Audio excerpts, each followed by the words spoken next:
திமுக விசிக இடையே விரிசலை ஏற்படுத்த வேண்டும் என்பதே பாஜகவின் நோக்கம் என்று விடுதலை சிறுத்தைகள் கட்சி தலைவர் திருமாவளவன் குற்றம் சாட்டியுள்ளார். சிவகங்கை மாவட்டம் காரைக்குடியில் செய்தியாளர்களிடம் பேசிய அவர், திமுக விசிக கூட்டணியை சகித்துக் கொள்ள முடியாத பாஜக அவதூறு பரப்புகிறது என்றும் தங்களை குறிவைத்து பாஜக அரசியல் செய்கிறது எனவும் தெரிவித்தார்.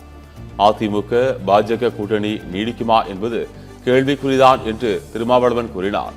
அனைத்து கட்சிகளும் ஓரணியில் நின்று சிறப்பு தீவிர வாக்காளர் திருத்த நடவடிக்கையை தடுத்து நிறுத்த வேண்டும் என்றும் இது தொடர்பாக முதலமைச்சர் உடனடியாக அனைத்து கட்சி கூட்டத்தை கூட்ட வேண்டும் என்றும் அவர் வலியுறுத்தினார். அதிமுகவே பாஜகவோடு நீடிக்குமா என்பது கேள்விக்குறிதான். எப்படியாவது திமுகவுக்கும் விடுதலை சிறுத்தைகளுக்கும் இடையில் ஒரு விரிசலை ஏற்படுத்திவிட வேண்டும் என்பது அவர்களின் நோக்கமாக இருக்கிறது. ஆனால் அவர்கள் ஏமாந்து போவார்கள்.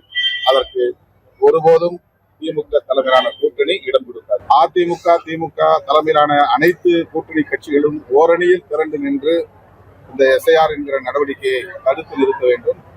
இதனை எதிர்த்து திமுக உள்ளிட்ட பல்வேறு கட்சிகள் உச்சநீதிமன்றத்திலே வழக்கு தொடுத்திருக்கின்றன.